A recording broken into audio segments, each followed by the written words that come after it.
প্রতি বছরের ন্যায় এই বছরও ত্রিপুরা রাজ্য হজ কমিটি এবং সংখ্যালঘু কল্যাণ দপ্তরের উদ্যোগে হজ করানোর পরিকল্পনা গ্রহণ করা হয়েছে। সোমবার সকালে আগরতলা বিমানবন্দর থেকে মোট ৭৪ জন হজ যাত্রী মক্কার উদ্দেশ্যে রওনা দেন। সংখ্যালঘু কল্যাণ দপ্তর এবং ত্রিপুরা রাজ্য হজ কমিটির ব্যবস্থাপনায় আগরতলা থেকে কলকাতায় পৌঁছবেন তারা এবং সেখান থেকে সৌদি আরব রওনা হবেন। যাত্রীদের মধ্যে ৫৭ জন পুরুষ এবং ১৮ জন মহিলা রয়েছে। রাজ্য সরকার প্রতি বছরের মতো এবারও যাত্রীদের নির্বিঘ্ন যাত্রার জন্য বিশেষ প্রস্তুতি ইতিমধ্যে সম্পন্ন করেছে। কি বললেন এই প্রসঙ্গে হজ কমিটির চেয়ারম্যান, শুনুন। ৭৫ জন, একজন যাচ্ছে ইন্সট্রাক্টর। এই প্রথম তিনবার একজন সরকারি কর্মচারী এখান থেকে শুরু করে সৌদি আরব পর্যন্ত তাদের সেবার জন্য যাবে। তারপর আমাদের একজন ৭৪ জন হলো হাজি। আমাদের স্ট্যান্ডার্ড প্রোগ্রাম হয়ে গেছে। কালকে আজকে সকালবেলার ফ্লাইটে ৩০ জন গেছে, হজযাত্রী গেছে। এখন যে ফ্লাইটে যাবে ১১:৫৫ 50 জন হজযাত্রী যাবে, মোট ৭৩ জন। আর দুজন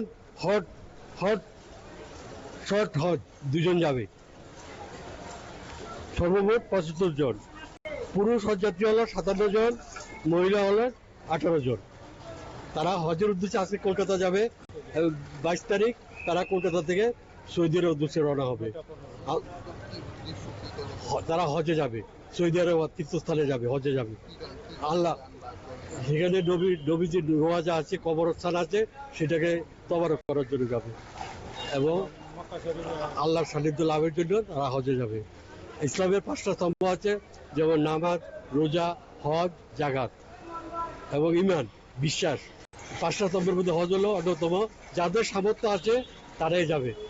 তাদের জন্য সরকার, আমাদের রাজ্য সরকার, আমাদের কাজ হলো আমরাও যাব, আমরা গিয়ে কলকাতা পর্যন্ত তাদের জেডার বিমানে তুলে দিয়ে আমরা চলে আসবো। আমাদের রাজ্য সরকার যথেষ্ট সহযোগিতা করছেন এবং ত্রিপুরা সরকার হাজিদের পরিষেবা দেওয়ার জন্য আমাদের রাজ্যের জনপ্রিয় মুখ্যমন্ত্রী ডক্টর প্রফেসর মানিক সাহাজি অক্লান্ত পরিশ্রম করছেন।